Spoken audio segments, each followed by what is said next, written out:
J'ai lu une petite page que vous avez peut-être lue vous aussi. Elle dit ceci.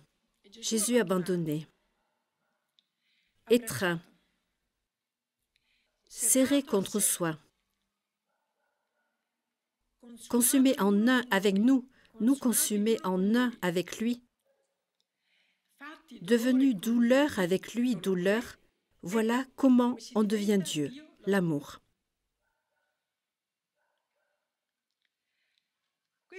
Cette phrase m'a particulièrement touchée parce que ce sont des écrits que j'ai faits alors que j'étais dans une phase d'illumination. Lorsque j'écrivais des choses plus grandes que celles que je pouvais vivre, ou disons que je les vivais également, mais de façon plus limitée, plus j'avance et plus j'en découvre la valeur et la profondeur. Cela m'a plu et l'Esprit Saint m'a touché sur ce fait de ne pas être deux, moi et Jésus abandonné, c'est-à-dire moi et la souffrance qui me submerge, moi et le doute qui me vient, moi et le reconnaître et puis petit à petit l'étreindre et dire à Jésus, autrement dit mettre quelques minutes, non, Jack, devenu douleur avec lui, douleur. Voilà uniquement cela. Voilà comment on devient Dieu. Comment on devient Dieu? L'amour, l'amour. Ensuite, je venais juste de recevoir une carte de Lo Piano du père Mario Strade, à laquelle il avait joint, en plus de sa carte, de son message, quelques photos de sa nouvelle petite église de Capiano, me semble-t-il, avec de très belles fresques. Sous l'une d'elles était écrite cette phrase. Nox mea, ma nuit. Obscurum non habet, ma nuit n'a pas d'obscurité. Elle m'a énormément plu. C'est comme si le Seigneur me l'avait envoyée, car je me suis dit, c'est ce que je veux vivre. Dès que la douleur survient, je dois l'étreindre avec une telle rapidité, je dois la serrer contre moi, je dois la consumer en un. Devenu douleur avec lui, douleur. Voilà comment on devient, non pas la douleur, mais l'amour, Dieu.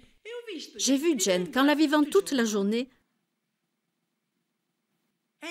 c'est une cure reconstituante d'idéal inimaginable. Oui, inimaginable. Car on commence le matin, peut-être es-tu, qui sait, un peu fatigué, tu n'as pas dormi la nuit. Voilà, la fatigue. Ah, c'est magnifique. Ma nuit n'a pas d'obscurité. Autrement dit, cette souffrance n'existe pas, parce que je l'aime, lui. Je me lève, je rencontre peut-être des difficultés ou des problèmes.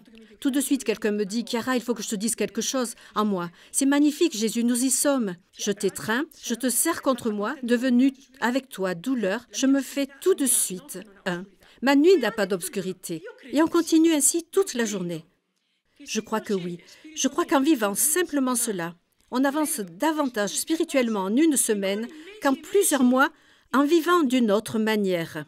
C'est valable pour tout ce qui cause une souffrance. Le mal au pied te fait un peu souffrir, le froid aussi. Une réponse pas très gentille te fait un peu mal. Cela te coûte de devoir aller faire quelque chose. Cela te fait mal.